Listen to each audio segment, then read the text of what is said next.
This RealAg Radio podcast is brought to you by Authority Strike Herbicide from FMC. One application of Authority Strike Herbicide delivers a powerful one-pass burn-off to start, followed by extended weed control later. See your local retailer today for more information. It's time for RealAg Radio on Rural Radio Channel 147 on Sirius XM.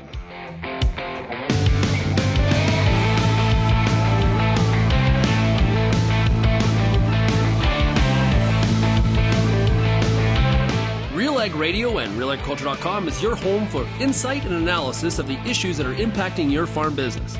Let's get real and get connected with RealAg Radio.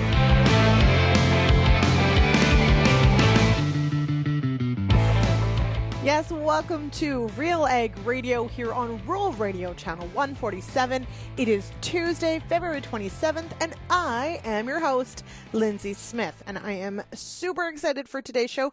You know, the schedule's been a little wacky for February. Sean Haney, of course, has been on the road quite a bit, checking in at all these different conferences and events and hosting the show from there, as well as, we've tried to keep the show rolling. We're not necessarily at our desks, and so I'm back finally in the Tuesday slot. Actually, this week, again, very busy, and Sean Haney's headed to Ottawa, yes, where I am, tomorrow for the Canadian Federation of Agriculture's AGM. He'll be doing the show live from the conference tomorrow, so that will be tomorrow's show, which means Wednesdays typically are market days. And so that means we've actually bumped the markets to today's show. So that is one of the things you'll hear on today's show. You're going to hear from Lauren Boundy and Calvin Hepner talking about the oat market. We're also going to hear about the fertilizer market as well. But it's not all markets because it's still my show and markets are important, but there's still lots of other things going on. So there's also a quick discussion with Sara Epp from the University of Guelph on why vets aren't going north. And you heard us probably talk about that on the issues panel on Friday. So we're going to play that clip and have a bit of discussion there. We've had lots of feedback on the entire just idea of, we need more large animal vets. How do we bring people into the sector? How do we support future vets in wanting to move to rural or remote areas and work in large animal practice? So that's definitely one that we'll be checking out. And I've got a clip from our latest of the Farming Forward series with the Axtens out of Saskatchewan, talking about incorporating cover crops into their rotation, the benefits of that, and yes, making cover crops work in a very dry environment. That is definitely one of the biggest challenges for using cover crops in rotation in Western Canada, and they're making it work on some fields, some years, and that's an important point. So I've got a clip from that, and then we'll round out the show with the latest installment of the Farm Safety Roundup. Excellent discussion on what to consider for your workforce if your workforce is temporary or potentially temporary foreign workers. So there are differences, of course, between a workforce that's perhaps going to be with you all season versus perhaps bringing in work just for a very short time. What does the farm safety training have to look like in both of those situations? And of course, some of the things we're going to talk about apply to the farm as a whole. So definitely, it's a jam-packed show, I won't lie. And there's some good stuff in here. So I, of course, would love your feedback. Thank you so much to the emails and the phone calls that we get asking for further information or to get put in touch with people. I promise I will get back to you as soon as I can. You can give us a call, 855-776-6147, or you can zip me an email, lsmith@realagriculture.com. And of course, you can find us across social media at Real Agriculture. So we're on Twitter /X, Facebook, TikTok, Instagram, YouTube. Subscribe to our YouTube channel. We've got great videos there. So yeah, if you need to get in touch, there are 100 ways to do so. Okay, without further ado, let's get to a quick commercial break, and then I will be back talking vets in the north with Sara Epp right after this. The Canola School on RealAgriculture.com is your one-stop shop for everything a canola grower needs. Check out our free video series on YouTube for all the latest in canola agronomy, research, marketing, and more. Don't have time to watch? Download the podcast version of the Canola School on RealAgriculture.com or anywhere you download your podcasts. Stay on top of all things canola with the Canola School on RealAgriculture.com, brought to you by BASF and Invigor Hybrid Canola. Welcome back to Real Ag Radio. I am your host, Lyndsey Smith, and this segment is all about Koch Agronomic Services. And joining me on the line is Tom Barry. What are nitrogen stabilizer considerations then under uncertain weather, particularly dry conditions or persistent drought conditions? Well, that brings in twofold, right? The first two times when you really want to be considering them, like I said, are broadcast or shallow banded applications. The second consideration is drought. And the second consideration, even though we don't have a whole lot of snow right now, is if you are in an area that has moisture, is denitrification or leaching, even though leaching doesn't occur as much as people think it does in Western Canada.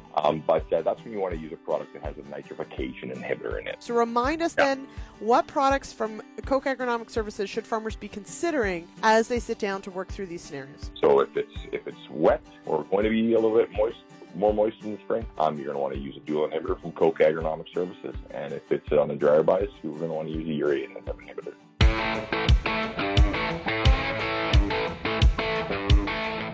Welcome back to Real Ag Radio. I am your host for the day, Lyndsey Smith, and this segment is brought to you by Co-op. Co-op knows your community because we live here too.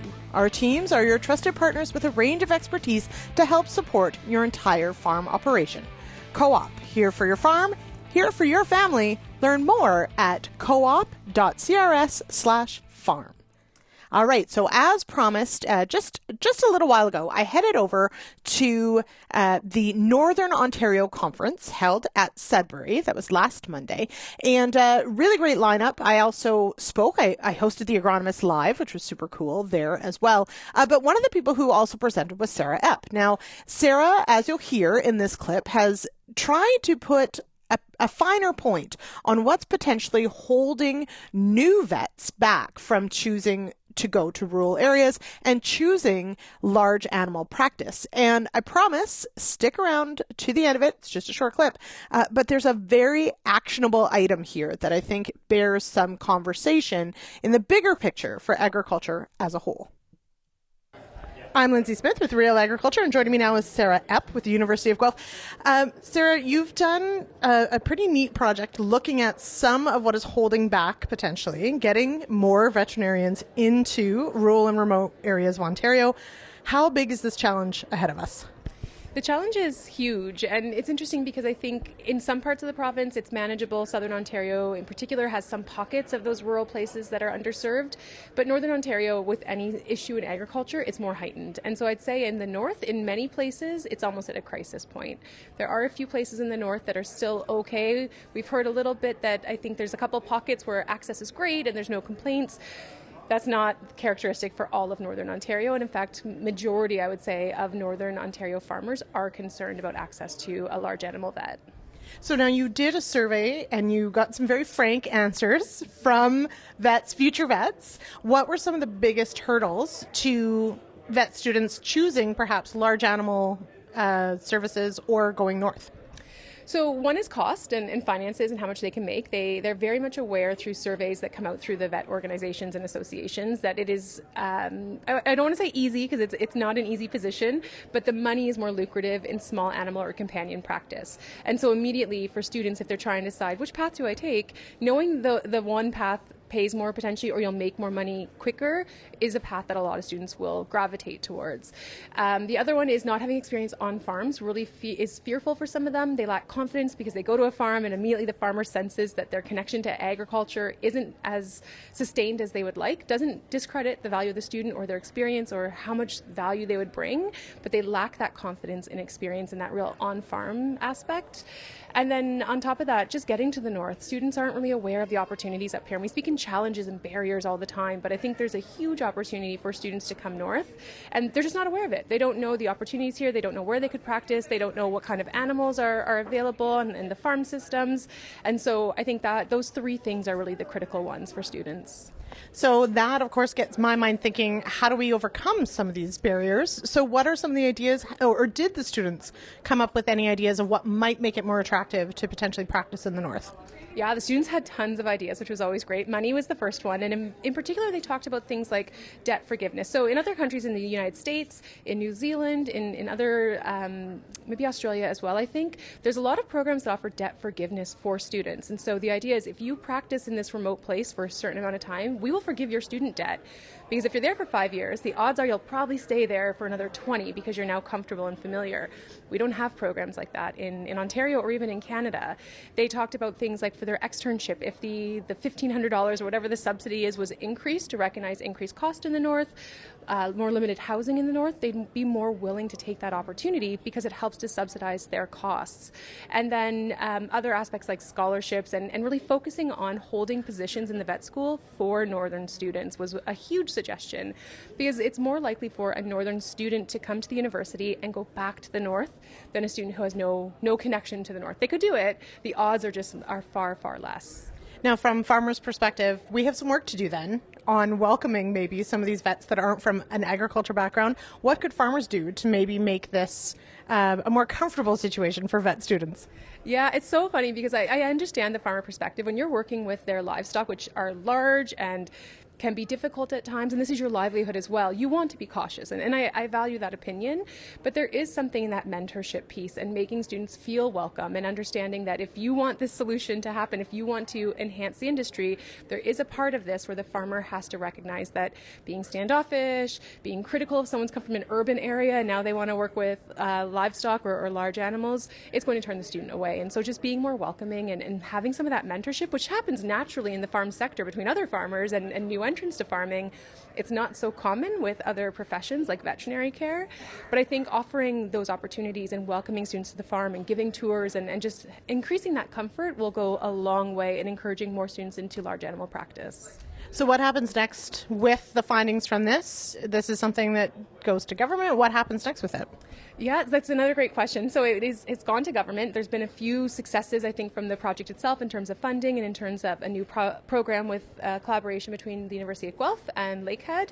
And now it's about getting these findings out there and finding out how municipalities, veterinarians, producers, other organizations can help see the challenges that we brought up and find the solutions we identified and figure out how they can sort of implement those. So ideally the next 2 years is going back to the north, being in person, which is the goal for sure, and getting out there at the local level to make sure we can make them aware of the study and our recommendations and work with them to establish some of those new opportunities. Thanks so much. Thank you. All right, so that is one conversation that actually I've got a lot of feedback on already, and I really appreciate that. There's definitely more to this story. There's more to this conversation, but I really would love to get your thoughts as well on what you think is holding, new vets back from potentially choosing livestock or large veterinary practice, large animal veterinary practice. I know for me, and we talked about this on Friday's show, that that whole question of are we being welcoming enough is a really good one, in that, let's face it, there are times where, especially if we're stressed out or, things aren't going well on the farm and then someone shows up and they have no livestock experience, we can be a bit testy, and I get that. But we also have to recognize that there aren't as many farm kids as there used to be. Therefore, the chances of within the farm kid community, those kids being successful to get into veterinary college, for one thing, and then to also choose to go back into large animal practice, the odds are pretty slim. We're going to need non-farming kids to go back into large animal practice. So definitely a lot to unpack there, a lot to consider. So yeah, I think it's worth a conversation, and it's worth definitely, as provinces struggle with this potentially, as universities do as well, what can we do as an industry to make it more welcoming for new recruits into the veterinary medicine field? All right. Have you heard of The Dirt? Featuring down and dirty agronomic science and actionable crop management insights, The Dirt is the place to listen to industry experts break down the latest crop nutrition research and news. It's the podcast that helps farmers make better business decisions through actionable insights. Get ready for season 3 of The Dirt, coming this spring. All right, we are going to take a quick break, and I'll be back with that promised market coverage right after this.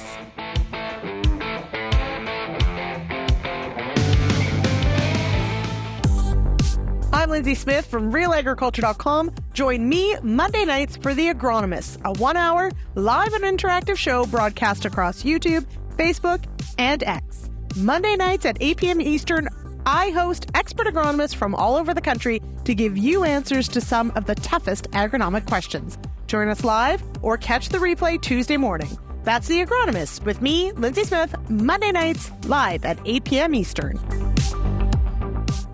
It is time for a product spotlight. With me now, I've got Tyler Gullen. He's the Technical Services Manager, Western Prairies for New Farm. You can't go far without having a discussion on resistant weeds, herbicide-resistant weeds in Western Canada, specifically kochia. So how has New Farm been working on solutions to help farmers navigate the kochia and greater herbicide resistance challenge? So New Farm's been working really hard on combating herbicide resistance for a long time, and something we did recently was rediscovered a lost herbicide in the process that we coined Duplosan. So Duplosan is a Group 4 herbicide active, a systemic good Group 4 herbicide active. The most exciting part for Western Canada is kochia is one of these 8 herbicide-resistant weeds that Duplosan is still controlling. If you want more information on Duplosan or Oxbow and how they can help manage resistant weeds in your field, you can always go to newfarm.ca/Duplosan, that's Duplosan.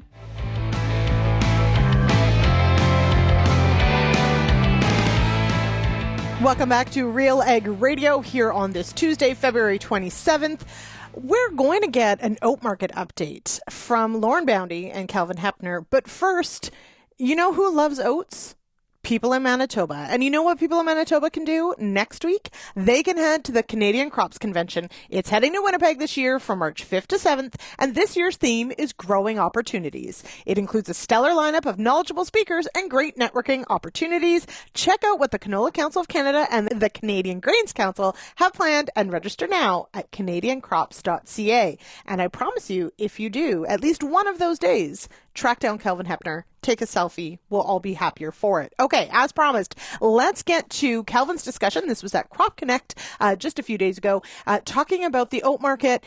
Definitely more of an ingredient or a food market than a feed market, but it's also one that can tend to oversupply. And, well, it's not necessarily the easiest one to navigate, so Lauren Boundy is going to take us through what we need to know ahead of 2024. For Real Agriculture, I'm Calvin Hepner at Crop Connect in Winnipeg, and pleased to be joined once again by Lauren Boundy of Patterson. And Lauren, talking about oat markets, it's time for our annual oat market update, I guess. For sure. Things penciling out fairly well for oats relative to some other crops heading into the 2024 growing season? Yep, new crop oats are penciling out pretty well. For the first time in history, when you look at some budgets, they're near the top rather than the bottom. And return-wise, they should still present a fairly good premium over wheat and other cereals going into new crop to try and encourage some acreage recovery after last year's collapse. Okay. Yeah, last year's collapse, it's been kind of a boom or bust cycle the last couple of years in oats, right? Yeah, we connected with way too many acres based on those $7-8 bids that were out there, as well as a crop to back it up. We have basically got 1.5 crops in 1 year, and it's really weighed on the market. The market did its job. Acres dropped off last year, maybe a little too far. So we need to see recovery back towards some more historical levels, or we're going to have an uncomfortable 24 oat situation. And it's a global oat situation. You look around the globe, and most other countries and major oat producers need to see an oat acreage recovery this year. Okay. So are we in for another boom part of the cycle then, or is it's showing, or are you confident that the market can maybe stabilize and find a steady state? I think we're going to be in a more stable scenario this year, unless there's some desperation that occurs right before seeding, but all signs point to more acres going in. There's still fairly adequate on-farm supplies. Last year's crop was phenomenal quality, and end use is down a fair bit, especially in the feed sector. $7 oats, $8 oats was the worst thing that ever happened to the feed industry as far as demand destruction. Okay. And a lot of that demand hasn't come back. Will it come back, or have they adopted other ingredients at that point? If they've been able to use something else, they've chosen something else, and they're not going back to that oat, especially if you're in a pelletized ration. If you didn't need that oat in its raw form, use corn or wheat or anything else that's more reliable and cheaper. Yeah. There's a lot of concern in Western Canada about how dry things are heading into the 24 year. Is the oat growing region affected by that, or is that more to the west, or at least on the map, it'd probably be more outside of the oat growing region, right? Yeah, when you look at Western Canada, lo and behold, the Palliser Triangle looks dry. Yeah. And there's a pocket up in the Peace as well, but when you generally look across the oat growing region, it looks okay. We get 1 or 2 spring rains and we'll be off to the races, I think. Okay. On the demand side, a few years ago there was a ton of interest in human food consumption, oat demand, and there was investment in new processing plants and facilities along those lines in that supply chain. Where is that demand at right now and coming to the market? Food demand's increasing basically about 1% year over year for human consumption. Feed demand's pretty stagnant. We've seen new milling capacity coming online in Western Canada and around the globe for more human consumption. Oat milk has been a boom for the industry as far as increased consumption. The growth there is phenomenal. So oats are an ingredient. It's a food ingredient. It's not a commodity anymore, even though it still kind of behaves like one in the marketplace. Really, you got to look at it as an ingredient, and you're growing something to meet a specification that'll ultimately end up on someone's dining room table. So are we still seeing more of a trend towards more of that, I don't know if IP is the right word, but more of that connected, that contract where with conditions attached to it and direct relationship with the grower?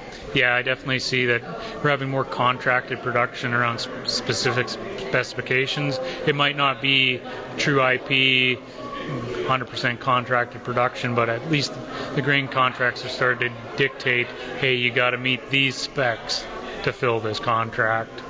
And glyphosate-free would be one of those? Yeah, basically. There is still some market for oats that have been sprayed with glyphosate as a pre-harvest aid, but those are small and few in between. And if a guy's doing it, he's really limiting where he can market those oats to. Okay. You mentioned new capacity coming on stream. That includes a new facility here in Winnipeg. Is that Patterson-owned plant already up and running? Yeah, O Foods is up and running, and we're looking forward to what we can do in the oat market here in Manitoba and across Western Canada as we ramp up production at that plant. All right, let's hop now to what's happening in the fertilizer industry, of course. But before that, Alliance Seed. Good stories grow with the highest quality seed backed by committed retailers and years of research in yield, disease resistance, maturity, and grain quality. Start writing the next chapter for your operation with Alliance Seed. Learn more at allianceseed.com. Sean Haney here with RealAgriculture.com and RealAg Radio, World Radio 147 to Sirius XM. We're joined right now by the CEO and one of the founders of CMN. Hey, James Mitchell, how are you doing? Great. Happy to be here. Yeah, it's great to chat with you. I'm really looking forward to next week's CMN business seminar. I'm going to be speaking at it. Really looking forward to it. I've heard a lot about this event. Lots of farmers come to town to hear about some of the big issues and things being discussed in the world of agriculture. First of all, before we start, we're going to talk about the fertilizer market here today, but tell us a little bit more about CMN. Yeah, you bet. So we're an ag retail chain in central Alberta. We have 11 locations stretching from Mayerthorpe to the northwest down to Castor in the southeast and most parts in between. So we cover off about 2 million acres in central Alberta. It'll be our customer base. Yeah, you're covering off a lot of different conditions with the geographical spread. Some areas used to rain, some areas not so much. Let's start with the fertilizer market. You know, if farmers have really been paying attention here as of late, of course, to the slide down in the commodity prices, but also gets mentioned is, fertilizer has come down. That's generally how it's being referred to. I guess from your vantage point, how much? It's been a very choppy market all year. So we've seen fertilizer prices start with a 5 up to an 8, back down to a 6. And now we're heading back to an 8, and that's speaking basis of urea. So, phosphates, they're definitely high and staying high. They're going to be $1,200 or more by the time spring rolls around, if you can even get it. So there's a real shortage of phosphate. And, early spring in the U.S. coupled with tight supplies, it's not looking good, actually, for supply for Western Canada. But for phosphate specifically? Yeah. phosphate specifically. Okay, so get on farm as quickly as possible. Yeah, if your dealer has it. I know we're seeing quite a few delays already on our rail schedule, which we have the advantage of having a CN and CP rail access. And Western Canada is completely import phosphate right now. So it's an uncomfortable feeling right now. So will there be enough to supply the market in your estimation? And it's a case of just making it happen logistically, or there's X demand and there's only going to be Y supply and there's a gap? I think it really depends on how early our season is. Okay. If we have an early season in Western Canada, I don't think logistically we'll get it all moved. Concerning. I was hoping we were past all of these supply issues around fertilizer. Yeah, me too. Obviously, it's a horrible situation for everybody. When we a lot of times we talk about the nitrogen corn price ratios and things like that. As we have seen some of the commodities fall off, as you look at the price of nitrogen heading into the springtime, is there much room for much more of a reduction at this point, or is that going to be more of a 25 story? Yeah, definitely a 25 story. I mean, we'll see a reset on all fertilizer prices. Nitrogen's looking for a big haircut post spring, but it's a demand driven market right now, and so we see U.S. prices escalating at the Gulf daily. They have a lot of urea that they need to import, and they need to attract those imports. So, spot barges, we're talking north of 380 U.S. a short today, which is a significant increase since the beginning of the year. So we see that price continue to escalate. So unfortunately, it's kind of, we're seeing commodity prices decrease, fertilizer prices increase, which is worst case scenario for a grower. You've been in the retail game for a while. There was a period where, the retailer made pretty good money on buying fertilizer, holding and selling to the farmer. With the volatility we've seen in the fertilizer market in the last 5 years, that strategy has definitely been sort of like balled up and thrown in the trash. From a retailer's perspective, how do you view the fertilizer market now, trying to make sure that, one, you don't get on the wrong side of big price swings, and two, you're able to still fulfill what the customer needs? Yeah, I would say it's extremely challenging. I'll reference this spring. No retailer wants to be holding a pound of extra inventory at the end of spring, because we'll be looking at $200-$300 reductions in commodity prices. So it's balancing your customers' needs with the customers who haven't committed yet, but you still want to have product for them, and trying to finish empty. Extremely challenging. I would say these last 5 years of retailing, fertilizer specifically, has been exceptionally challenging because of the volatility. So it's gray hairs well earned on my part, I feel. Yeah, and there's probably, I can remember numerous discussions I've had about fertilizer and supply and trade flows and all those kinds of things. It's, be in constant communication with your retailer. And so, but I'm not quite sure if, it's been hard to have that. You really requires trust, right? Because retailer tells farmer, I think you should do X, Y, Z. Farmers have heard a lot about shortages over the past number of years. Some of those have worked out. Some of those have definitely not. And I think some of the communication around some of the supply stuff, it's kind of challenged. Is that fair? I would agree with that. For sure, it's challenged. I mean, as margin compresses at the grower level, right? They're doing whatever they can to try to negotiate as best a deal as they can to ensure they're locking in some sort of margin. No different than we do with our suppliers. So yeah, I would say it's a challenging time. One of the messages we've had with our growers is, historically, you're kind of one and done. You come in and you buy your fertilizer for next year. Might be the right time, might be the wrong time. But as risk managers in our business, and growers are managing risk all the time, they probably should look at spreading their fertilizer purchases out 2 or 3 times over the year to try to take that risk out of the one and done home run situation on your fertilizer. Not to say that summer fertilizer is not a great time to buy, because typically it is the lowest. price of the year, but now we've got big carrying costs with interest rates associated to fertilizer as well. So if you're buying 11 or 12 months in advance and you're 6 or 7% interest rate on your operating line, you could be $30 to $40 a ton in carrying costs. So now you have to consider that when you're buying as well. So yeah, there's, I think, a different strategy required going forward right now in this new environment. I was just going to ask you, like, historically, buying early is better. So if you have the cash, you could really put that cash to work and create that home run scenario. I was just going to ask you if those pricing patterns have changed, where sometimes it's better to wait or versus that traditional buy early sort of strategy. I think those previous strategies are out the window. I mean, okay. The world we live in right now is so volatile with geopolitical events. The disruption in the Red Sea we have right now and what it's doing to the vessel availability and freight rates is causing price escalation. The Ukrainian-Russian situation hasn't resolved itself. There's so much volatility in the world with these export nations, the Middle East, Russia, big exporters of nitrogen products, China as well. Those situations always seem to be highly volatile, and now it's created a new landscape in the fertilizer markets. So it's hard to say.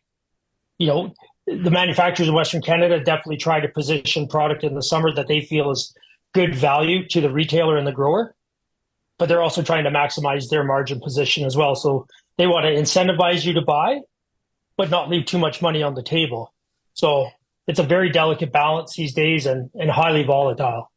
Yeah. So from your vantage point as a retailer, what are some other things we need to know about what's happening in the fertilizer market that, to create a better understanding at the farm gate level? Yeah.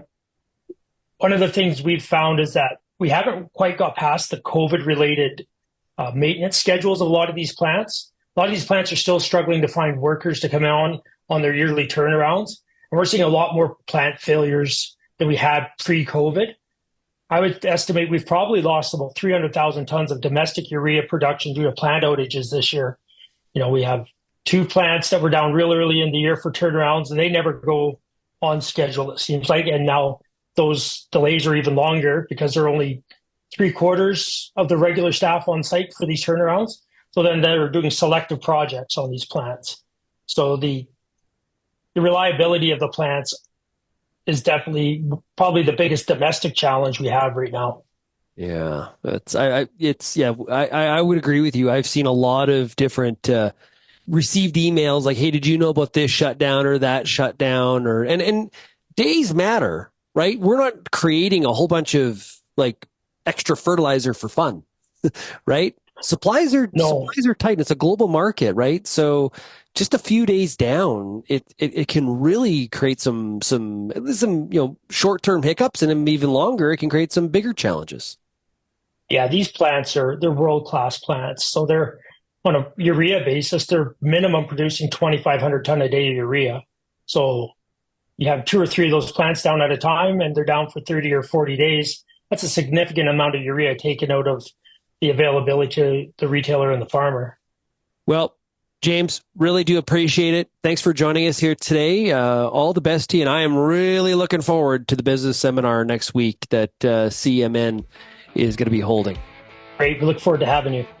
All right. We'll be back with more RealAg Radio right after this.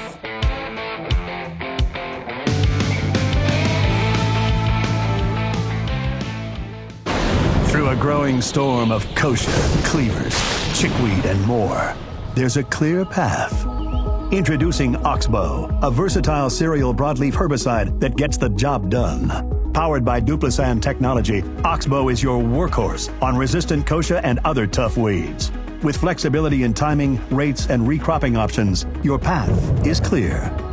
Find your way on the path of least resistance at newfarm.ca/Oxbow. Hi, I'm Bernard Tobin, host of the Soybean School on RealAgriculture.com. Throughout the year, on the Soybean School, we'll bring you timely agronomic video content from planting to harvest, from the latest agronomic research to the latest in production technology. Check out our massive video library on YouTube, RealAgriculture.com, or Download the audio podcast versions wherever you get your podcasts. The Soybean School is brought to you by BASF and Syngenta Canada.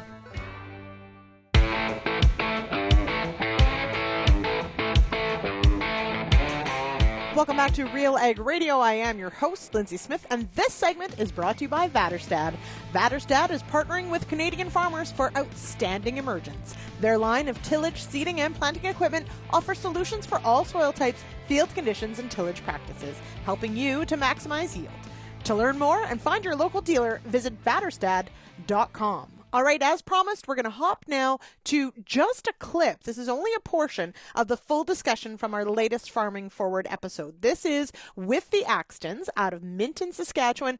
In this clip, you're going to hear from Derek and Tanis, and Tanis shares how they decide which fields are going to get cover crops, and Derek talks about how their fertility program has changed significantly over the last decade of using cover crops. No, so basically what we do is we try to pick a field that, you know, it's looking poor. You know, it just looks like it's struggling. You know, you do everything the same, but one field is just not producing the same. So we'll make sure those are ones that we'll usually pull out and put into more of a full season cover crop. But any cover crops we do, whether it's a fall seeded, we're really looking to see what does this field need. You know, are we trying to, you know, has there been a pulse and we really need to have ground cover out there? Or are we looking to have something that's going to have a deeper root and get more nutrient cycling or get through some compaction? So every year is different, just trying to decide what does the soil need and what can we do to help it out. Yeah, well, I think of it more like kind of an investment in our soil because, you know, as your cash crop is terminated and there's nothing growing there, at least the cover crop is giving you some live roots.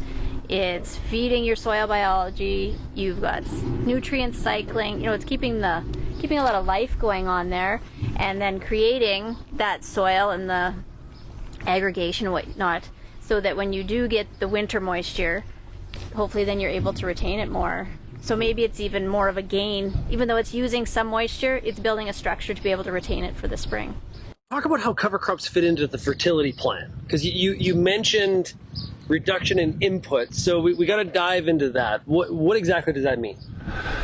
It's sort of a combination of like cover crops and then intercropping are kind of one of the things that gave us sort of the maybe confidence, I guess is the word we're looking for, to start fooling around with the idea of using less nitrogen. And we probably had a lot of luck the first few years, but the intercrops seemed to work. With we were applying just sort of like our starter phos or whatever back then, and a little bit of sulfur maybe, but now it's sort of evolved into we just use like whatever our starter mix is now, which is kind of a homemade liquid thing, and then a little bit of ammonium sulfate, which we only use in our cereals, and our intercrops we just don't apply.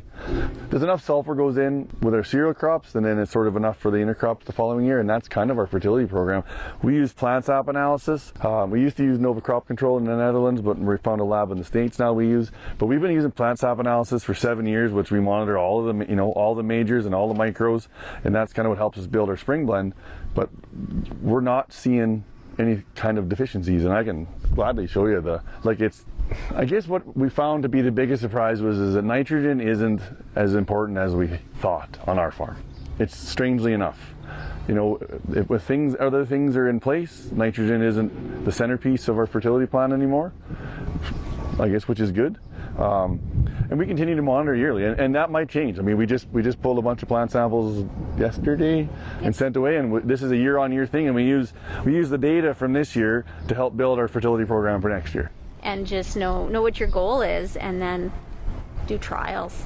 Yeah. You don't have to start large. I mean, it can be 5 acres. It doesn't have to be a lot. I mean, and then you'll see, do we see results from that next year, or maybe try that same 5 acres, 2 or 3 in the same area and see if you do see improvement. Because depending on the year, things don't happen overnight. None of these things are magic bullets. They're all just tools, and it's a matter of how you select those tools for your farm and how they fit and what kind of outcomes you're looking for. But I like for simple things, it's like I like to keep it simple. Chances are you can use stuff that's in your bins. I mean, it doesn't have to be anything exotic to start with. It's just a matter of having something live growing out there. It's amazing, like the differences that we've saw. And then take the time to inspect and monitor, because it's the results above ground might not be, but it's surprising sometimes when you put a shovel in the soil what the difference is where you grew the cover crop and what it is beside it. That's probably where we see the biggest change. A big part of the success of cover crops is in being organized. It's just like those guys who are organized for seeding and in and out and done. It's just like that. I mean, it's a matter of having another person to run a drill or two people to run drills when in the fall. But we've even done it you get those tough mornings, so you can't combine, and the guys go and harvest or go service combines and whatever, and then a couple of guys jump in drills and you go seed, and you can get quite a bit done in 4 hours in the morning if you just, because you're not doing the whole farm. We're not doing the whole farm. We sort of focus on those areas we can. Yeah. So what percentage of the acres are you doing then? That's actually varies every year, and the plan changes every year. This year we're a little bit lower. Well, I mean, in the fall, I think the most we've ever got done is probably 60 or 70%.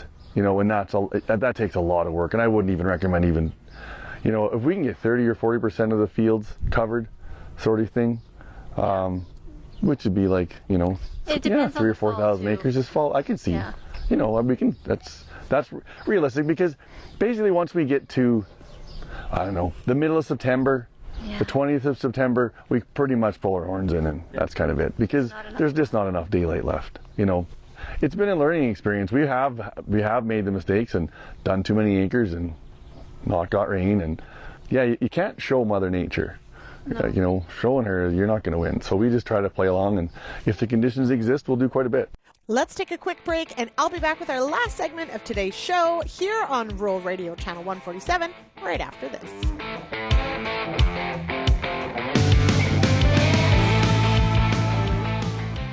What's next for your fields? At Pioneer, delivering industry-leading genetics drives everything we do. From the scientists in the lab to our local teams with boots on the ground, we are determined to get there first. Developing top-performing products, proven in more growing conditions than ever before. Pioneer. What's next happens here. Visit pioneer.com/Canada to learn more. Get all the information you need to keep your pulse crop healthy and profitable with the Pulse School on RealAgriculture.com. The Pulse School is a free YouTube video series covering agronomy, research, and more across a host of different pulse crops. It's also available as an audio podcast wherever you download or stream your favorite podcast. Check us out on YouTube or visit RealAgriculture.com. The Pulse School, brought to you by BSF Canada.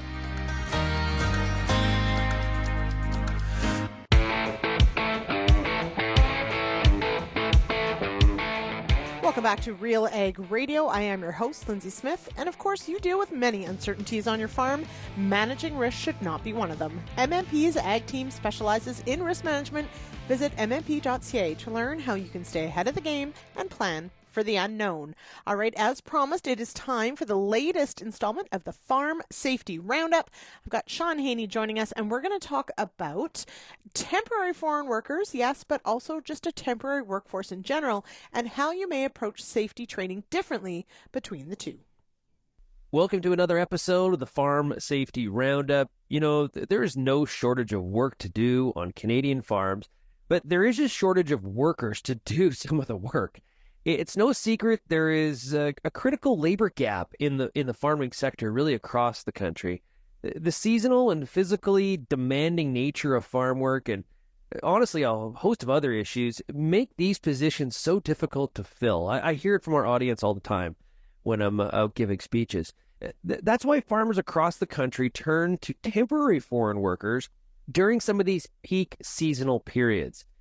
Jay Remsik is joining us today on the Farm Safety Roundup. In his role as health and safety consultant with the Workplace Safety and Prevention Services, Jay is highly regarded for his expertise and a strong advocate for the ag sector. His experience on the farm started early. He was doing some corn detasseling, as every good farm kid in southwestern Ontario, at the age of 10. There's an important distinction between a temporary worker and a temporary foreign worker. So let's start there. You may have a few days' work that requires extra help that may come from a temp agency, or you may hire longer term. Temporary foreign workers, you would have them for the entire season. Jay, what is the difference in terms of employer responsibility and talk about due diligence? Yeah. So with the employer responsibility in regards to whether it's temporary workers or temporary foreign agricultural workers, they need to ensure that there's training provided to those workers, that those workers understand what their duties and responsibilities are when they're going to be on the farm, both worker responsibilities as well as who is the supervisor they're going to be reporting to. So with respect to some of the training requirements, even if it is a shared responsibility, like going through the regular things like orientation on site and things like that, that sounds like it'd be pretty critical.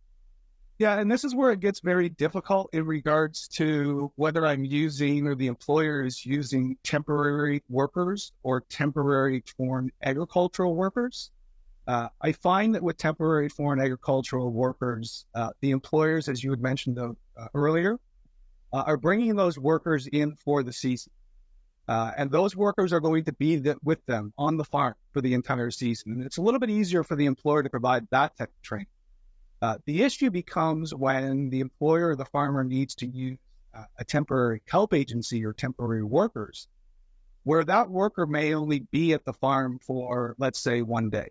And who is responsible for the training? So some employers that I've worked with, they're ensuring that that training is being provided to that worker or workers that day, or they're reaching out to the temporary help agency and saying to that agency, we need to ensure that this type of training is being provided to your pool of workers prior to them arriving on the farm or at the operation. Oftentimes, I would think there would be a language barrier here, depending on how far away people are coming from and where from. How do you effectively address this? Yeah, so there is an issue with language. And there's been a lot of employers that I've worked with over the years that they've reached out and acquired a translator to ensure that training, right, is being provided in the proficient language of that group of workers that's coming in. Other resources that employers can use, and we've seen this more and more over the years, is international pictograms. So safety pictograms in regards to pinch points, route points, fire, chemical use, that it's international, and they can make sure whatever that those workers understand what the hazards are when they're going to be on the farm or at the place of employment. Is there any help here from some of the local colleges or universities? Yeah, a couple of years ago, I actually had a client reach out, and they were bringing in workers from Nepal. And it asked, does WSPS have resources in Nepalese? And I said, unfortunately, we don't. And her challenge was, well, where could I access those types of resources, or someone that possibly speaks that language? And I had mentioned to her to reach out to the local university or the colleges where there's international students that possibly could be looking for some extra work in regards to translating in the native language of those particular words. Oh, really cool. Okay, so with so much to learn about, today's world of agriculture, and then you've already addressed the language barrier, it kind of feels like there may be a bit of an information overload. How do we address this? One of the things that I've recommended to employers over the years is to break it down into three components. The must-knows, the should-knows, and the could-knows. As you just mentioned, there could very well be an information overload, that if an employer is trying to, teach those particular workers everything about the farm.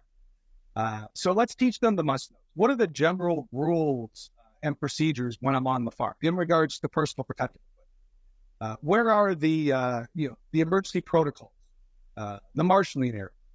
The first aid kit, the eye wash station. But if the employer or the farmer has no intent on letting one of those individuals or those workers operate the tractor, then why are we training that individual on the tractor the very first day? It could be as simple as telling those workers, unless you've been formally trained on to operate the tractor, you will not touch the tractor. You will not assist another worker in operating the tractor. So that could kind of move into should know. Maybe if that worker is coming back season after season, or if I am using the temporary agency, and the worker is returned for the past couple of weeks, then maybe that's something whenever now that I'm going to give them that hands-on training on how to operate the tractor. And then that way the individuals are not inundated with that, as you alluded to, that information over. Yeah, have some intent to your training program, right? Like you can really manage that process to avoid some of that information overload for sure. From a helping out the situation in terms of, sort of, I think of like you drop a kid off of college, right? You try to find them a buddy, and like you're trying to make them feel as comfortable as possible in a very, very unfamiliar environment. So on the mental health side and just the overall, personal utility of the situation, what are some of the things that we can do to make this situation much more easier, even away from work, for the TFW? The two-way communication. From an employer standpoint, making sure that the workers understand that if they do have an issue or a concern, whether it's health and safety related, or maybe they're just feeling, despair, that they're away from their family, that they can go and talk to the employer. One client in particular, and I remember them telling me this a couple of years ago, that when they're bringing in their temporary foreign agricultural workers, and they have those workers that come back year after year, but then they have, new individuals that this is their first time in Canada coming to work on the farms, that they ensure whenever that within the bunkhouses, that those individuals are spaced out. And what I mean by that is that there was one of the more seasoned temporary foreign agricultural workers that possibly has returned here for the past 5 or 6 years. They're acting as a mentor to those new workers. And kind of showing them the ropes and letting them know that they are there for them, that if they have any issues or concerns or whatever, they can also speak to that particular person.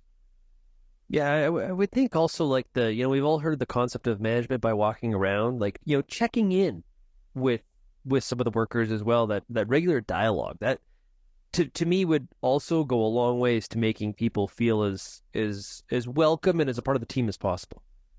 And for those employers that are doing that, you see that over the years that, those workers are returning year after year because they not only look at them as workers, but the employer is looking at them as part of their family.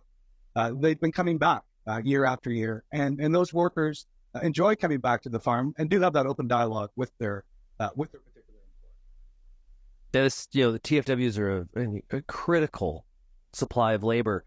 And getting things done on the farm in Canadian agriculture and making sure that food ends up on the plates of Canadians and abroad, a very, very important resource in our industry. Jay's done a series of helpful videos to answer some of the most important questions relating to temporary workers and temporary foreign workers.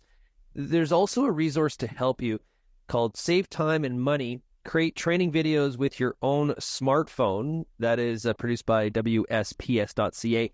You can find it and a whole bunch of more resources by going to WSPS.ca/farm safety. Jay, thanks a lot for joining us here today on the Farm Safety Roundup. Thank you, Sean. Well, that does it for another edition of Real Ag Radio here on Rural Radio Channel 147. Thank you so much for joining me today. I will be back Thursday for the Farmer Rapid Fire and Friday for the Issues Panel. Can't wait for that. There, of course, will be a beef market update with Ann Wasco on Friday as well. In the meantime, check us out across social media at Real Agriculture, and we'll talk to you on Thursday. Cheers. Thank you for downloading this RealAg Radio podcast, brought to you by Authority Strike Herbicide from FMC. Strike twice with 2 Group 14 modes of action and take care of the toughest broadleaf weeds, including kochia, cleavers, Russian thistle, and pigweed. See your local retailer today for more information.